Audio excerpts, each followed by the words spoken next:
Welcome to the GILCHRIST Experience. Today's guests, Victoria Pennell, Graham Weatherspoon, and Owen Rogers. Different subjects we're going to cover. Of course, we're dealing with our children and the youth of today, and as we all know, there's a lot of problems with human trafficking. You heard the president yesterday, and we have a representative of Fairgirls here, Victoria Pennell. We want to cover this subject from a child's perspective, of course, but Victoria, welcome to the show. Welcome back. Thank you so much. You're just growing leaps and bounds every time you return. Yes. Now, you've taken on something very serious here. As the president said yesterday, we'll show a clip about it as we go on. But give us an idea, what sort of responsibility is this that you're taking on here? Well, I am a spokesperson for fairgirls.org, which is an organization started by Andrea Powell. She's the founder of fairgirls.org. And sex trafficking, it is something that we have to take a stand about. We can't sit back and watch it and pretend it's not sitting right there in front of us.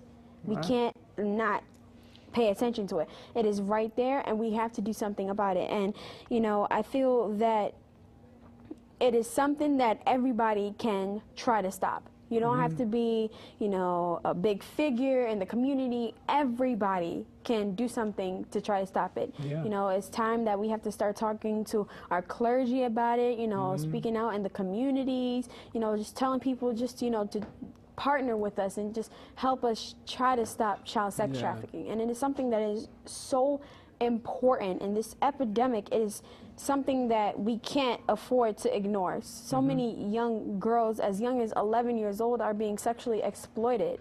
20 million young girls and women are being sold into the sex trafficking trade per year. That is crazy. Yeah. It is crazy. And I feel that I don't want my friends or anybody that I know, I don't want that to happen to them. Right. I mean, it doesn't matter if they're a stranger, my friend, my family. I don't want no child. These are girls your age. Yes, these are girls of my age. I don't want anybody to go through this. So how does it feel when you meet somebody that's going through this? I'm sure you pick up the vibrations, you know? You can see the pain in their eyes. Right. You know, it's a lot of hurt, a lot of emptiness. And, you know, and mentally, what it does to them physically, you can't even imagine. But what it does to them mentally, that's something that we really need to work with. So you'll come in as a therapist, more or less. Yes. And I know this necklace that I'm wearing right now was made by a survivor of child sex trafficking, and she made this for me. And a lot of times they go about different ways of solving that pain that they have inside of them. But sometimes those ways, making jewelry is a good thing, but sometimes they might take out, you know, those ways in in different bad situations, like getting tattoos and piercing themselves in pain, and just, you know, and these girls that are going through this have learned to love pain because that's all they've ever been exposed to. And so, I mean, some of the stories that I've heard, you know, meeting the survivors of child sex trafficking, it is just so sad that this happened in the first place, to make America rise up and say, matter of fact, the whole world to rise up and say, we're not going to take this anymore. It's sad that it had to get to this point. This is nothing new. This has been going on for quite some time. We all know about this. But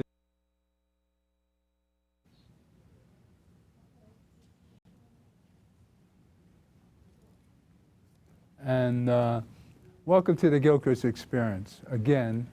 Now, as you see, this is Miss Victoria Pennell now, today. Now, that was 8 years ago. You were 12. 8 years. You were 12. 8 years. Now here you are 8 years later, in Duke University for 2 years. Yes. A product of National Action Network, born and reared. Another one of our kids, children. Proof is in the pudding. You know what I mean? And we're celebrating Rev's 65th birthday tomorrow. Yes. So happy birthday, Rev. Happy birthday. Happy birthday. We're celebrating by presenting all the products.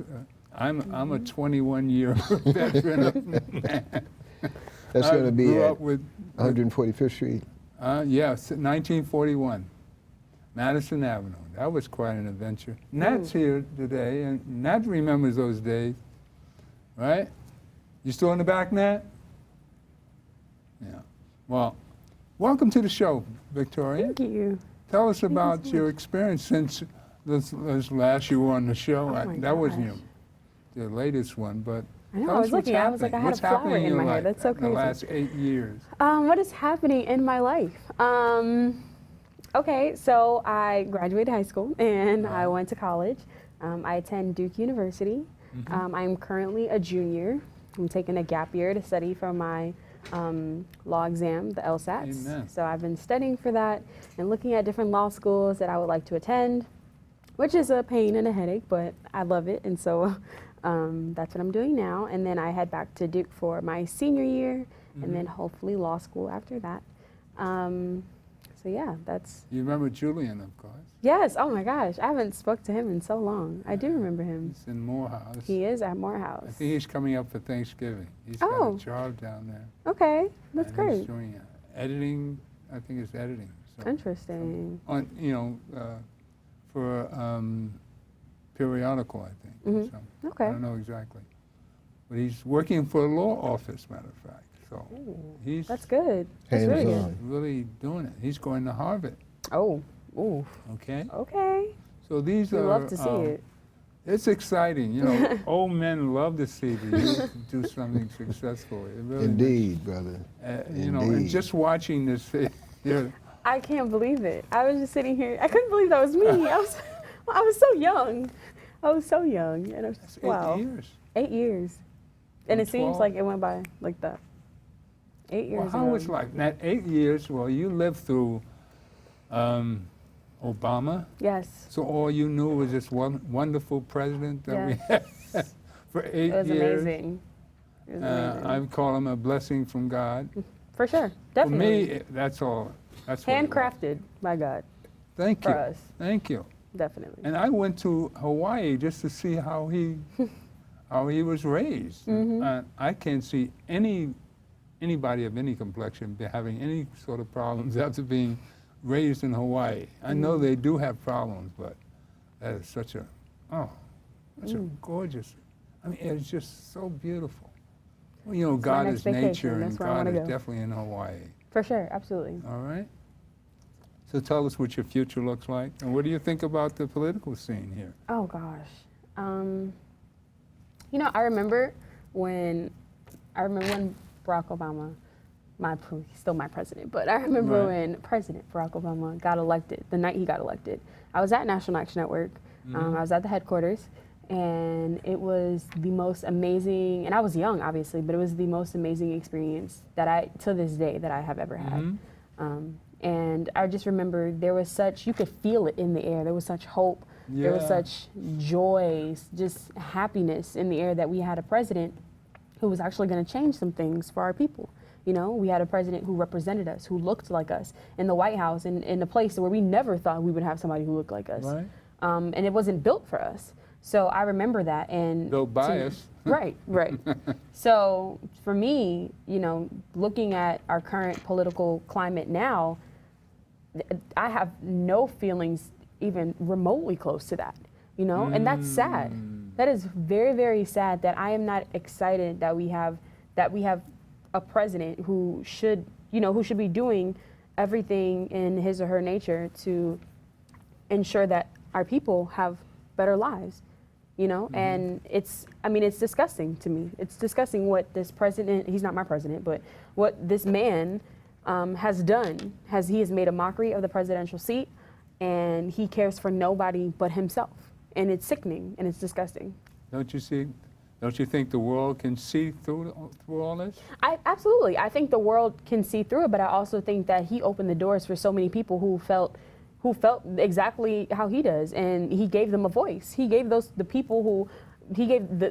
KKK, he gave everybody who is racist and everybody who does not like black and brown people, he gave them a voice. They were hiding, and he just opened the door for them to express how they feel in broad daylight and to receive no consequences for it. Well, at least we got him out of the woodwork. Huh? Well, that's good and bad. You know, at least we know who they are. True. Now you look at the White House and True. you can just look at Stephen Miller and see where Trump is getting all this stuff from. Well, This young man is demonic for he's, sure. he's got people around him who share the same type of view and the same style of doing things. Like And Giuliani. this is my game, and I'm gonna run it the way I want to run it.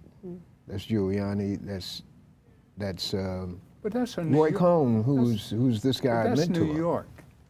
That's New York. He went with a New York game and went to Washington. Took a I'm New laughing York con because- game and went to Washington Right. and It- ran them ragged. It manifests itself in different presentations, but around the country, if you go into Texas, they love it. If you go into Indiana, they love what he's doing. And when I say they, you'll find people who love what he's representing. Even though the infrastructure of America needs repairing, he's building a wall. Right. I mean, it's such a contradiction. What I'm interested in, Victoria, is what's the feelings among the students at Duke? The So, cross section. What do you pick up? on one hand, I feel as if I would say at least African American students are closer now more than ever. Because Okay. we realize Okay. that we are up against someone who does not have our best interests at heart. Right. And we also realize that he's not going to fight for us, so we have to fight for us. And I Okay. think that brought us closer together, which in some way, to some degree, I appreciate, because now we understand what we have to do and the magnitude of how serious this situation is. However, like I said before, it also gave a voice to people who were just waiting for that moment to express their racism, who were waiting for that moment to express how much they don't like black and brown people. Okay. And I mean, it was very, it is clear, you can see that at our Black Culture Center, our Mary Lou Center for Black Culture on campus, someone crossed out the word black and replaced it with the N-word. And in broad daylight, didn't even care, and that was that. We have people on Duke's campus writing N-word lover on people's doors and stuff like that. So you see this, and I mean, a couple years ago, we had a noose hang from a tree. Okay. So you see these things, and it's like we've come so far, but yet we have so Let them know much. where Duke is. Exactly. Duke is in North Carolina, Durham, North Carolina. That's right. Yes. And so Duke is an amazing school, but you still have people at Duke, students at Duke, who wear Make America Great Again hats, Okay. And so you see this, and it's like, well, how do you be a minority student on a campus, and you have people who clearly support a president who is just absolute trash to me. Okay. So it's tough. It is very, very hard, especially being a minority, especially being a woman during this time. Right. It is very, very hard. And I commend people who fight and who stand up every single day and who fight against racism and bigotry and prejudice. And I commend people who do that. But it is tough being a black person and being a black woman. It is tough being a black man during this time. So yeah. When we saw the clip, that was 8 years ago. 8 years ago. She was 12. Very clear. Your knowledge of the situation and your interaction with people that you brought forth in your presentation is very clear. How often, now we're 8 years later, you're at Duke, I am. how often do you run into people who feel that you shouldn't be there, that you're a product of affirmative action, some kind of figment of their imagination? How often do you run into that? You run into that?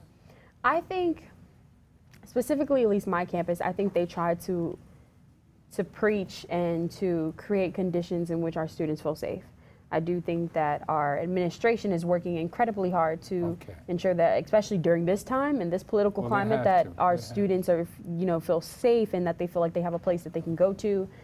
But you can tell even when you're in a class that you're the only black person in the class, or you are talking to a professor who has no idea what it's like to be a minority. That's when it becomes a realization to you where it's like, oh, I'm not wanted here. they don't expect me to be here. They don't even expect me to graduate from here. Okay. You know, and people look at me like, how did you get in the first place? Because this is my skin color, you know? And so it's like, one of the first things they ask you is, are you on scholarship? Because you couldn't possibly pay for tuition being a black Do you student. play tennis? Right. Do you play soccer? Right. Do you play a sport? What do you play? You know, our black men on campus, do you play football? Do you play basketball? You know, and it's really, really sad. And I appreciate the fact that I am on scholarship, but it's the fact that you assume because of my color that I can possibly pay for the tuition at Duke University, and it's expensive, so I understand. But you know, that's the assumption is that you couldn't possibly pay for that. So in so many different ways, and in little scenarios and little situations, I realized that this place that Duke University was not built for me. Right. It was not created for me, you know, and that I have to fight every single day that I'm there, every single day that I'm on campus to earn my spot there. You know, I mean, the man who did the architecture, who created the beautiful Duke Chapel, couldn't even attend the school because it was still segregated. They didn't even acknowledge him until 2 years ago, and they finally put a little plaque with his name, Julian Abel, the man who did the architecture, the beautiful architecture at Duke University. Was a black man. A black man, Julian Abel. And very few people know that. And he couldn't even attend the university at the time that he did the architecture. Julian was that? Abel. Julian Abel. One last question year was along the lines of your have Duke to check. experience.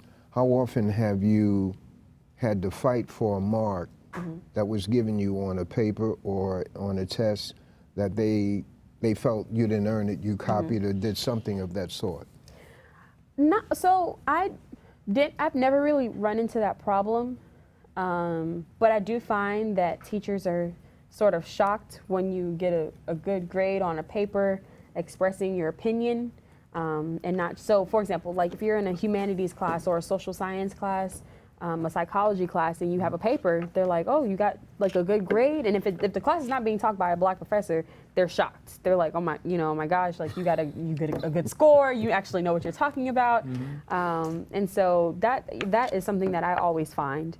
But I don't run into that problem too often. Duke is one of the best. It's the number 8 institution in the country. So I guess they expect the students who are at Duke to present their best work. The reason I ask that How is that expensive that's is Duke? Oh my gosh, 72,000 a year. What? It's almost $500,000 for 4 years, and that's that's not Is it that including. expensive? That's not including books. That's not including your personal 72,000? expenses. $72,000. What are you doing there? Look, it's so expensive. Right, paying them, and that doesn't even include But I mean, honestly, I don't think I do not think tuition should ever be that expensive. However, I feel like I am getting what I'm paying for. Okay. You know, the All right. resources at Duke are amazing, just out of this world. You know, you can travel for free, you can just go everywhere for free. It's amazing. The amount of people that I have to communicate with, and just the culture, it's amazing. It is amazing. So You can get past the racism to get all that. Yes. Okay. Yes. So it's just a test for you, really. Yes, it is. It's a test of my strength. It's a test of my character. Yeah. Amen. So Well, it's well, and you I mean got I was that- raised in you got- Harlem, so I can handle it, you you got know. a boot But camp, you know, Nan boot camp. right, I mean- right. So it's when you You weathered graduate the from an storm. institution like that, a top tier institution that is in the middle of the South, and you are a minority person, especially a woman of color. Yeah. I think you have an amazing story to tell. Amen. Because it is tough, and I'm not going to tell anybody. I'm not going to lie and say it is easy. That I just have life so amazing. It is hard. It is tough to get up every morning and to know that the place you're at was up until a couple of years ago, you couldn't even be on this campus. Well, the tree or the apple doesn't fall far from the tree. True. You know, mine's a tough cookie. Yes, so. she is. She is a And, tough woman. Let's welcome to the show William Allen. Hi. He's our crisis director of National Action Network. Welcome, Well, there's William. many crisis directors. I'm the See? national crisis director. That's right. Yeah, That's so right. we got one in every chapter. It's 104 right. chapters. Right. So I don't want to take away their title and their service to the organization. Well, let's do this. Yes, I sir. just want to play a piece. I want you to play number 5. Number 5. Yeah, It's a good number. Yeah, it's a good number. This is Rev on one of our happy days, way back, maybe 10 years ago. Singing. Well, you won't hear the beginning song, but this is in the middle. All right, play that piece for us.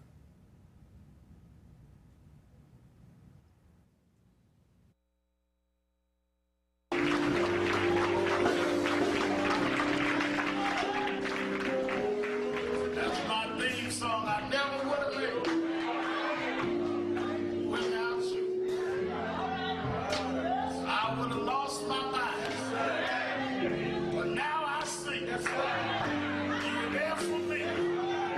I'm strong and stronger. I'm wise. I'm better looking than so much.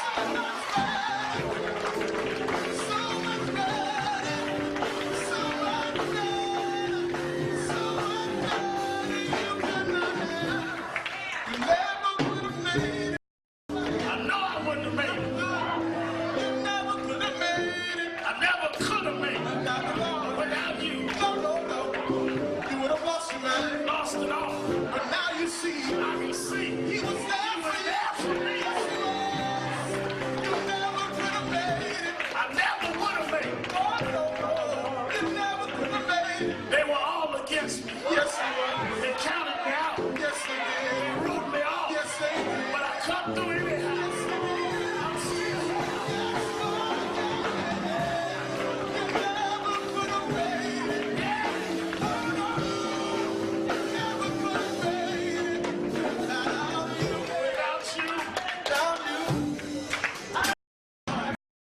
You see, he was there for you. You're strong. I'm strong. Yes, you are. I'm wise. Yes, you are. I'm better. Yes, you are. So much better. So much better. So much better. Everybody. Never would have made it. Never would have made it without you. Lift your hands to the Lord. Lift your hands to the Lord. Be grateful. Right where you are. You never would have made it. Never would have made it without you. Now I see you were there for me. I'm stronger. I'm wiser. I'm better. So much better. When I look where you brought me from, he was there for you. Yes, he was. I never would have made it. Never would have made it without you. Tell Rudy, now I see he was there for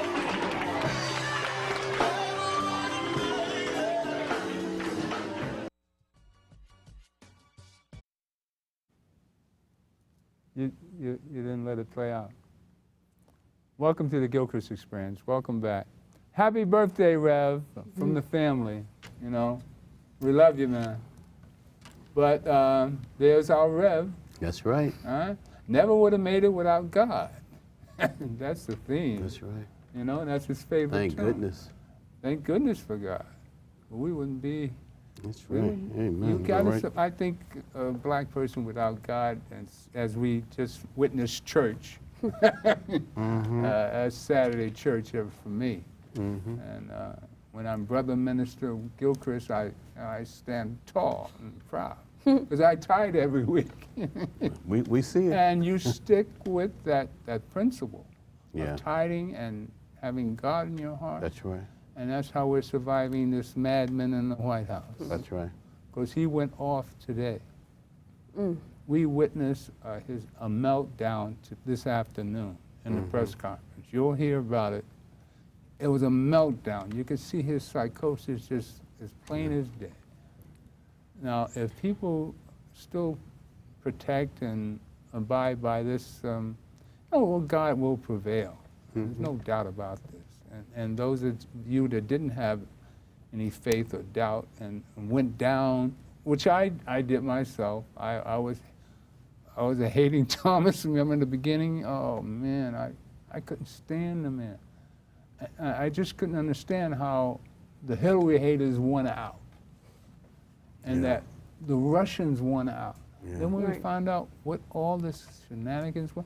But see, I lay back now and see it was nothing but a test. Yeah. And we never would have made it Yeah. Yeah. if we didn't have God on our side. That's right. All right? True. So that's the theme for today, and celebrate National Action Network, which we're all a product of. And Leroy, you see all this wonderful Amen. action. And Leroy and I are 2 days apart in birthday. Oh, wow. And That's we so come cool. from the same hood in the 50s. That's right. Okay. We hung out in a place called the right. Sugar Bowl. Oh, Same. wow. And we were dressing like this in the 50s. Back then. Oh, wow. Wow. When you had to be clean Yeah. and have some substance about yourself, or other black people would smack you down if you weren't doing right. Ted Because- Wilson has written a book Ted Wilson. that reflects Right. what you're saying, kind of blue. And Yeah. he talks about the styling that we took, our generation took from the jazz artists who were playing every week at Small's Paradise. And College prep. yeah, Brooks you know, it Brothers, was just Paul Stewart, very, very, left court. they had the,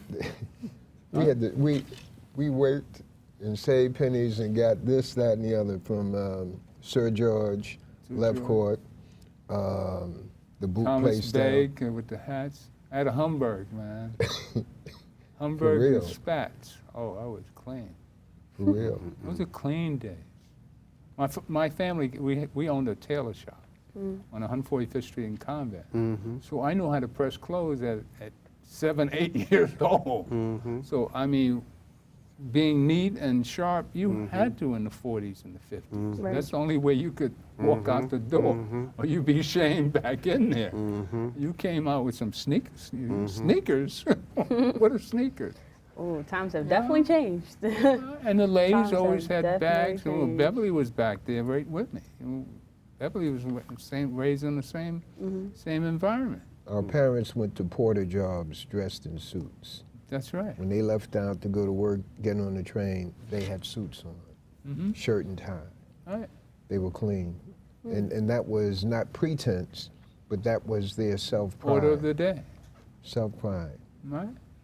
I mean, but And- that begs like the question: do we even take pride in how we dress and how we appear anymore as people? You know, I mean, when we step out, I mean, I go to church and I just see people in sneakers and Yeah. stuff like that. I'm like, we didn't. Yeah. My mama What would happened to the never Sunday let best? me. Yeah, Sunday you know, best you is, dress to impress. just get here. Right. You know, and I mean, and I think it's also important to, you know, come as you are. I do believe in that. But I mean, my mother would never let me Yeah. walk out the house in a tight dress and some sneakers or whatever, or nothing short of, you know, of a classy outfit to go to church. That's just, you know. So I wonder, do we take pride in how we dress and how we appear to people anymore? Well, you're And- lucky to have had that at 20. True. I mean, True. 'cause most of the youth don't care for. Well, look who raised me. You know, that was all That's that it. was my mother. Yeah, That was yeah. all Wow. mom. Yeah. She raised me to be like that. So At So the we- same time, pardon me, at the same time, we have those who are maintaining the tradition. Black women wearing those hats to church on Sundays, there. and that's a sight in itself. They look so great absolutely, and so exquisite. And queens. two brothers wrote a book, or did 2 books on that, on the hats that black women wear. I can't remember the name, but they did a fantastic job preserving the culture, showing it. And there are a couple of hat stores, women making women's hats in Harlem. One is on Today? St. Nicholas Avenue at about 128th Street. And there's one on 7th Avenue across from Lenox Terrace. They're around, in the artwork that they express is fantastic. Our women are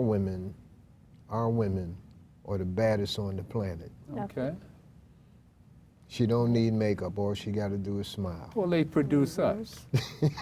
We come from that. So we're the, you know, my mother was my God. She's still here on my shoulder right now. So. Well, can I ask a question?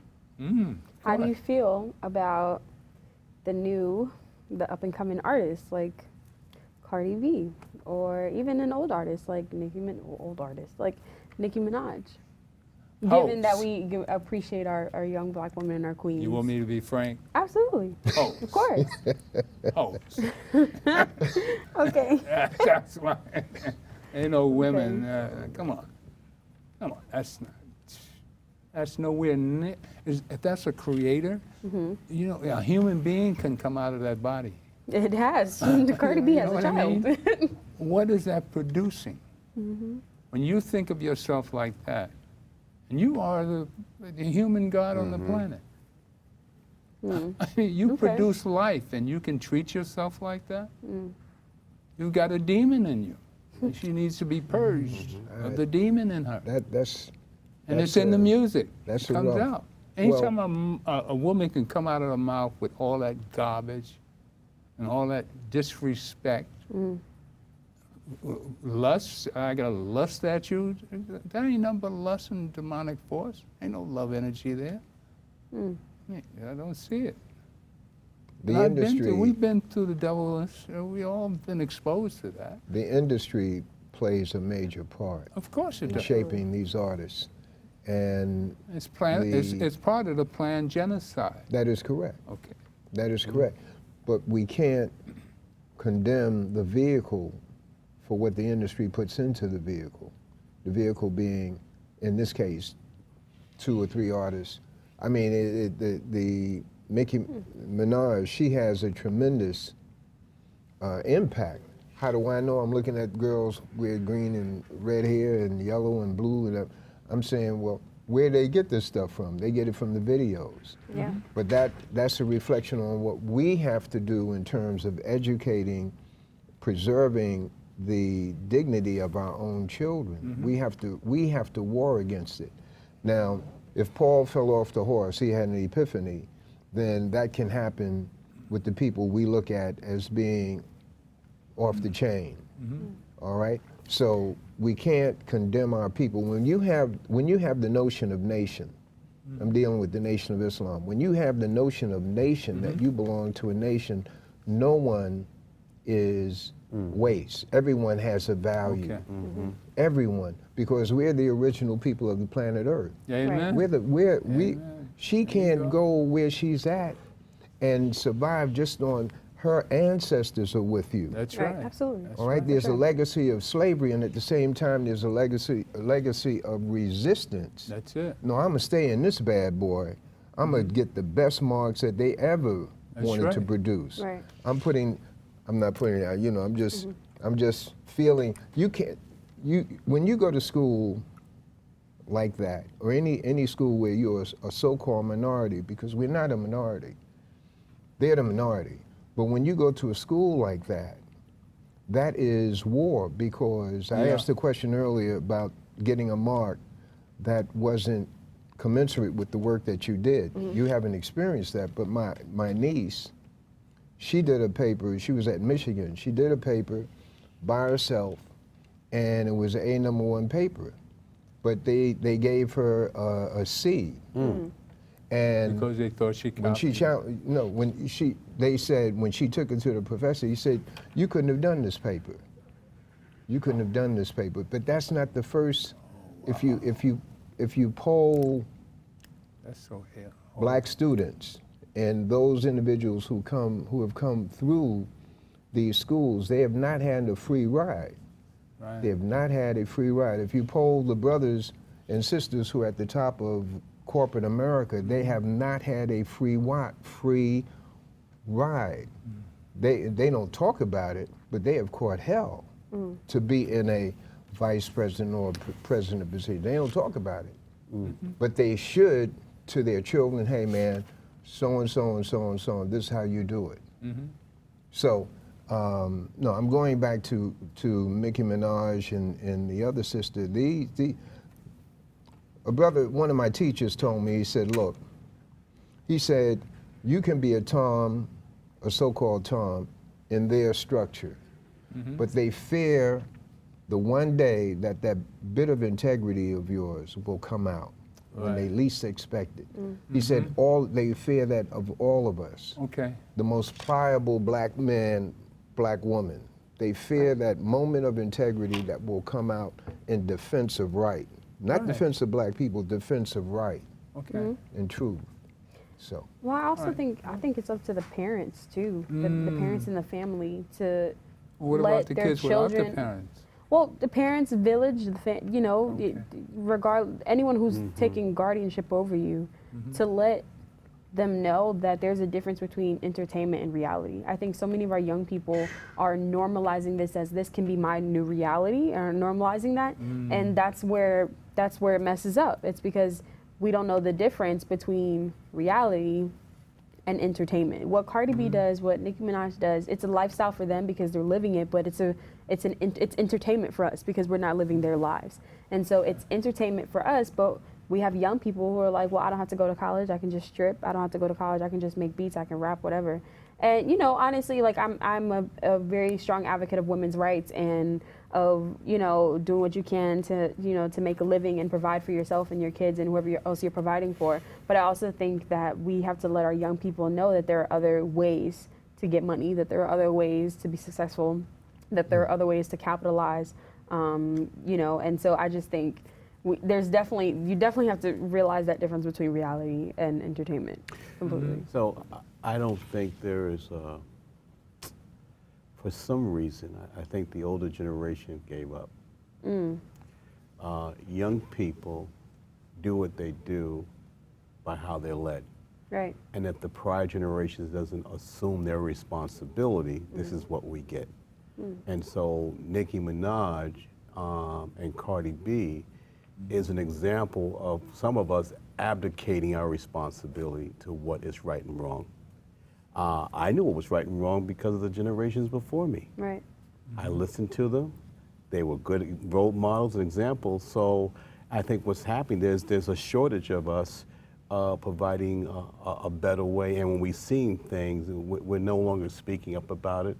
Say, well, what are you doing? What's going on? Right. You hear the older generation say, you know what, I don't want to say nothing. I don't want no trouble, you know. These kids will shoot you these days. You know, Yeah. that's the response you're hearing. And so no one is willing to die for their children Yeah. and their next generation. Absolutely. You know, and For so sure. therefore, when we don't speak up, this other kind of behavior becomes normalized in our culture. That's right. For sure. You know, where kids now, they're not talking about just producing music, they're talking about how much they're paid.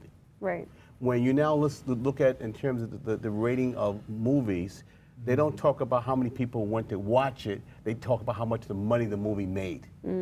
So the capitalization of our culture, and I would say the kidnapping of our culture is okay.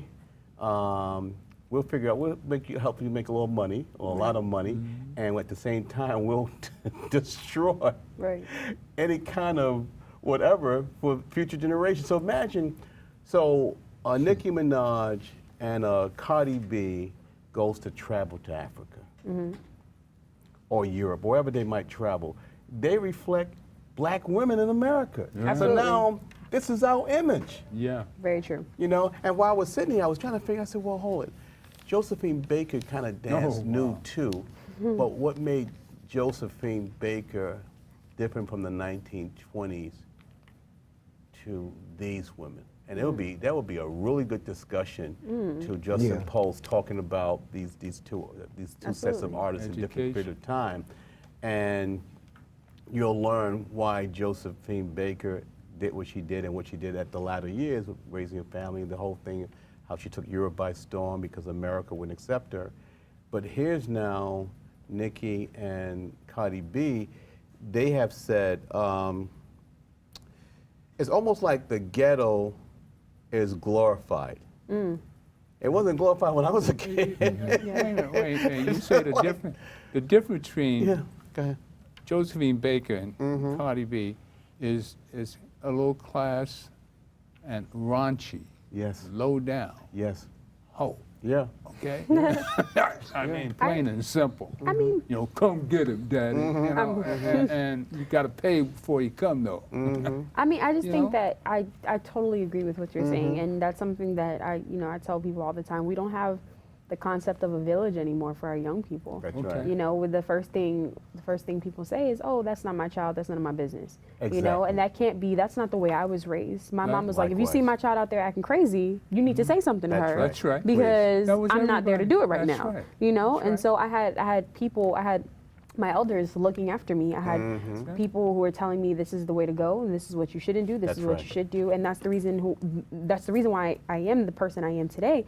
But we don't have that anymore. You know, our young people are walking around lost. Our young people are walking around aimlessly, and that's because people don't take responsibility for them anymore. You do not have to be a parent to guide somebody, you know, and to guide a child. And it's really sad because we don't give our young people direction anymore. We expect them to figure it out because we have this whole thing of independence. And I get it. Like I would be the first person to tell you that the moment I turned 18, I went to college and I was like, "Bye, mom, I'm out, I'm independent." You know, I would be the first person to say that. But I also realized that we don't have it all figured out at our age. You know, we don't. right. We have so right. much more to learn. We have, you know, we need our elders to teach us what, you know, the experiences they had, and to tell us how to go about things, and to give us that guidance, and to just give us words of wisdom. And we just expect young people to have it all figured out right now. Yeah. Because we're in the new age of technology right. and whatever, and we just think young people have it all together, and we don't. And we can't let that idea that we have it all together ruin our future, you know? Yeah, Especially- I sit here as a proud, you know, papa. You know, I really enjoy watching you grow. Boy, that was so much fun. I mean, it really was. We Thank showed you. I had a roll-in, the first roll-in, my when she gosh. was 12. Whoa. Years ago, yeah. Here. Victoria. With the flower in my hair. Oh my gosh. goodness. Right. Oh. You'll love it. Did she know you had them? No. Oh my gosh. It was so great. Mm. And it was, you know, like Julian, Julian, that's like right. Diamond 8. That's right. Brandon, Dominic, I mean- Brandon. Brandon That's was right. coming down today. That's right. That's right. But these Wow. are all young So, people who had that guidance. But see, look let at me the show guys, you- look let at me the show you guys this. they got. Let me show you where our energy comes from. All right, play number 1. Let's go to Martin. You know, this is my foundation. I mean, you know, Martin died in '68. You know, him and Malcolm were at heads for a long time. But, here's the biggest loss I thought that we incurred. Run number 1. All right. Now he gives an analysis of us as a people.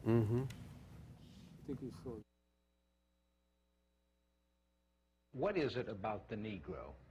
I mean, every other group that came as an immigrant somehow, not easily, but somehow got around it. Is it just the fact that Negroes are black? White America must see that no other ethnic group has been a slave on American soil. That is one thing that other immigrant groups haven't had to face. The other thing is that the color became a stigma. American society made the Negro's color a stigma. America freed the slaves in 1863 through the Emancipation Proclamation of Abraham Lincoln, but gave the slaves no land or nothing in reality, and as a matter of fact, to get started on. At the same time, America was giving away millions of acres of land in the West and the Midwest, which meant that there was a willingness to give the white peasants from Europe an economic base. And yet it refused to give its black peasants from Africa, who came here involuntarily in chains and had worked free for 244 years, any kind of economic base. And so emancipation for the Negro was really freedom to hunger. It was freedom to the winds and rains of heaven. It was freedom without food to eat or land to cultivate, and therefore it was freedom and famine at the same time. And when white Americans tell the Negro to lift himself by his own bootstraps, they don't look over the legacy of slavery and segregation. I believe we ought to do all we can and seek to lift ourselves by our own bootstraps. But it's a cruel jest to say to a bootless man that he ought to lift himself by his own bootstraps. And many Negroes, by the thousands and millions, have been left bootless as a result of all of these years of oppression and as a result of a society that deliberately made his color a stigma and something worthless and degrading.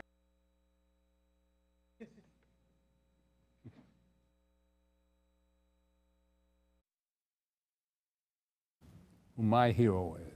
I mean, that when he died, I mean, I felt my heart was snatched out of me. And then Bobby died A couple months later. right after that. So they were my two heroes, and I was devastated. And I sort of gave up hope about anything being. You know, it was like a double whammy. Right. And then we got Nixon as president. And that was I mean, that was worse than Trump, as far as I was back then, because we saw a possibility of hope with King. And, you know, we had the war amongst us. So we see at National Action Network, we're working with Reverend Sharpton, who is a disciple of Martin Luther King. That's right. And which brings it to your struggle, or I think you're made for the job you're doing. I think all your training, all those years that you spent in the Harlem community, and what you're doing now is so, I mean, I commend you, brother. And when you came there, I saw it lift me up. I mean, it gave me a hope, because I know what you can do. And what you're doing there is, we're saving lives, man. And that's the only place you can go. Now, you saw Legal Night? Yeah. I wish I had that piece. I started to play the 250 piece. people plus. And the woman came in with More American, than a Saturday rally. her head wrapped up in the American It just shows that flag. people need help. Exactly. Talking That's what about it shows. I being need you to be a homeless. lawyer. I'm serious. We need And- public lawyers. Interesting. For sure. All right. Carry on. No, tell us what you're saying. I was just saying that, you know, the fact that there are so many people at Legal Night just shows that our people are going unrepresented in the court system and politically, and it just shows that we need help, but we also need young people to start being in these positions of power to help our people. You know, we need more, like you said, we need more lawyers who are people of color. We need more black women lawyers, you know. Exactly. I was at Nan Huddle, and That's it right. was on a Monday night, and one of the lawyers from a top civil law firm, she was a black woman, and I was shook. I was like, oh my gosh, this is amazing. But it shouldn't be such a shock that should we not be a have shock. that we have a black When we woman gonna get in over power. being the first of this and that? Right. What about the judge we had on? Oh, Michelle Sweeney. It's All incredible. of that. I Incredible. love her. Oh, that. Incredible. And So- watching her grow. That's. So one of the things I've learned, and I think I've shared with you and this audience before, was we get about 100 to 200 calls a week from people seeking help at National Action at the House of Justice in Harlem. And there is a common thread with all these people, and these are black folks calling, right? Right. And what I'm learning is that they are disconnected from their power. Okay. They're really not voting. Yes. Yeah. They don't belong to any house of worship. They can't name any minister in their town or someone they can go to. It doesn't have to be their own house. You can go to any minister, anybody Right. who you think is prominent in the community. They're not involved in a civic organization. They're not involved in anything that keeps us organized and connected to help. Right. And so those are the folks that's actually calling NAN for help. And so what we've been doing is help them as best we can, but we're using it as an opportunity to do civic engagement training. So I'll say things like, well, call me back in a week, and I want you to tell me who your city council person is, who's your congressperson, who's such and such and such, and how to reach them. Well, can you give me the number now? No, I can't. I want to show you how to do the research, because I really want you to have the fishing rod versus me handing you some fish.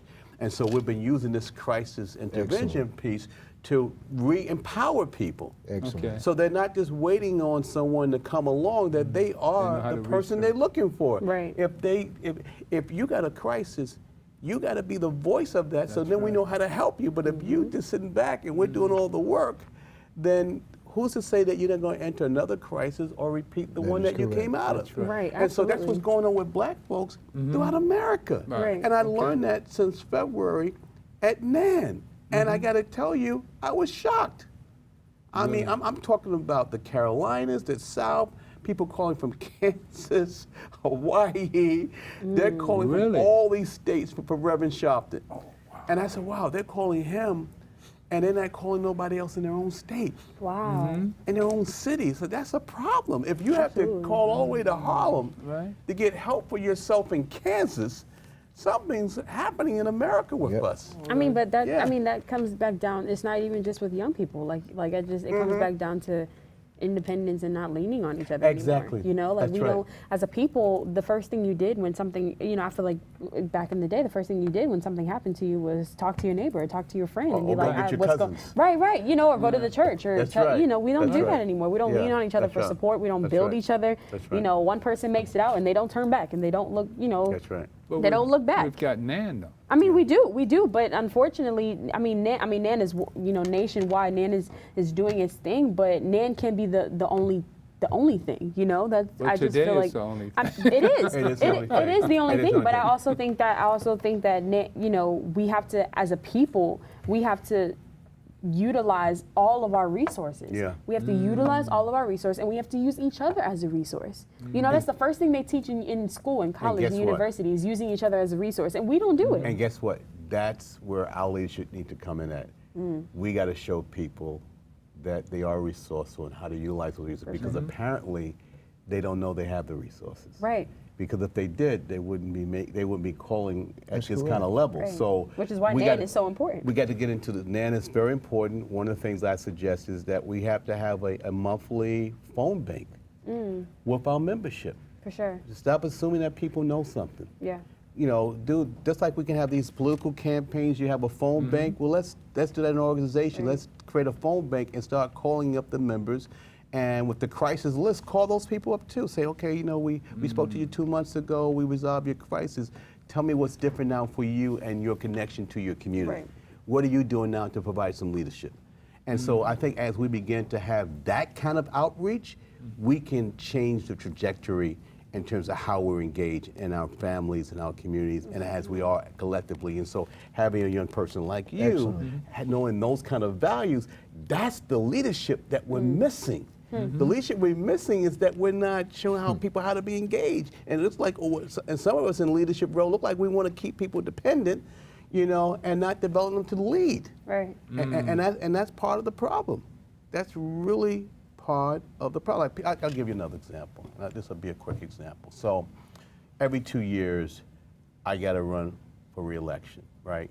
And I'll hear things like, we only see you as the Democrat district leader in Harlem, right? They'll say, we only see you election time. I said, whose fault is that? Yeah. Right. If you're saying that, oh, you only see me election time, that's not my fault. That means That's you your don't see me fault. enough. You don't see me enough, and you don't ask for me enough. I said, I'm in certain places. I have a meeting every month as a club. It's now on Saturday since February. I'm always at NAN every Saturday. Okay. I think I missed one Saturday since the first week in February. You know, so I'm there to be seen. So the question is, where are you so you can see the people that you elected? So we got to change that whole popular thing. Oh, we don't see them until election. No, you're not engaged. So let's talk about how we're going to engage you in this process so you can demand to be seen yourself. So tell me why I would come to you as district leader. You will come to me as district leader, one, because the party can control who gets elected to public office, right? And right now, the biggest power that district leader, Democratic Party leaders have is the selection of judges. That's really our big job. Our big job is the nomination of people to the bench.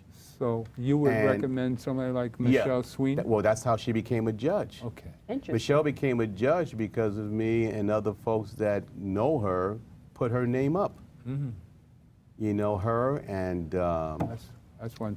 sister from Canaan, her and her mother. Oh my God, I can see their both faces.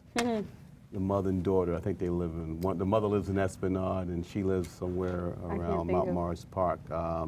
Anyway, most of them became or Frank Perry. Most of them became judges because we have elected African American district leaders who fight for African American attorneys to become judges in Manhattan.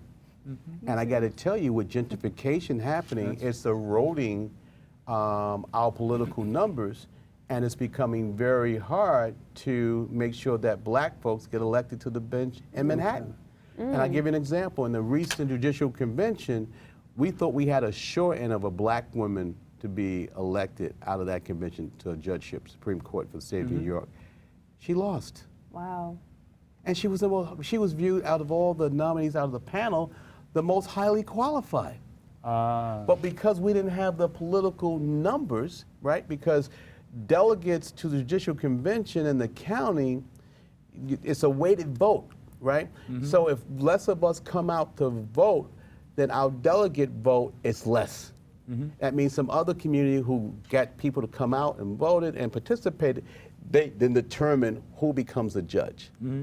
So when people are talking about the police departments and that, part of what I try to do in the process of crisis is also do political education. That it's not just about voting, it's understanding how this process really works and why it's important for your family to go to vote together and teach your children the importance of voting and how it ties to what happens in the courtroom. That's right. What happens at the public hospitals, your schools. All this is a political process. And I got to tell you, I learned, it's all connected. And I got to tell you, I learned this from Fred Samuel, Jimmy Banks, back when I was a little kid. And I remember Jimmy and Fred would drive me around Harlem because I was like the little errand guy. I would get my little crew out. We would do all the flyers. And I learned so much about what it meant, you know. You're another one that I've... It's your time. It's your time. It's your time. You know, I'm here William to be an Allen advisor. here, we should do a biography on him because this young man has been, he's been through the thick of it all. For sure. From the 80s, even when he was a teenager. He was meeting Jesse Jackson at 17, 18. And instrumental in shaping young people. And of course, again, that's a product of the Harlem environment. It's Harlem. So you got to, this is the black capital of the planet. That's right. And we're going to kick Donald Trump's butt. That's right. All right. With Reverend Sharpton. So I'm glad charge. Victoria's. Happy birthday, Reverend Sharpton. Happy birthday. Happy birthday, Rev. All right? And we got 20 seconds. 20 seconds. So I'm just glad the that God Victoria's in me home. loves the God in you, and stay tuned for more of the GILCHRIST experience. We'll Folks back who are to you with watching should key into that phone bank idea for their church, for their lodge, for their mosques, call the membership, organize your people. Sure. Yes. Yeah. Organize your Excellent people. idea. We've got Manhattan, by Manhattan. We got the Bronx. We got another minute. Final call. The newspaper on page 17 carries a page from the fall of America, and it's prophetic. The book was written in 1973, and you're reading it in 1973, but today you're seeing it. The prophetic, I don't like to say prophetic, but that's what it was. Well, I saw Fall of America. It's a resurrection of us as a people. Reverend Sharpton's birthday has brought in a new day because Trump fell apart today. That's right. What a great birthday gift. Yeah. Happy That was a birthday Rev. gift. Right. That was a birthday gift to you, Rev. I swear. He fell apart. He showed his butt today. I mean, the He's unraveling. psychosis is He is real. unraveling. Donald Trump is a madman. And you could see it at the He's a press wounded conference tiger. today. Yeah. All right? So, you know, God is real. Power to the people.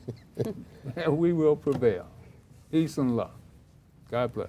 God is a just God. Amen. Wow. You should have seen him this afternoon. I can't wait to see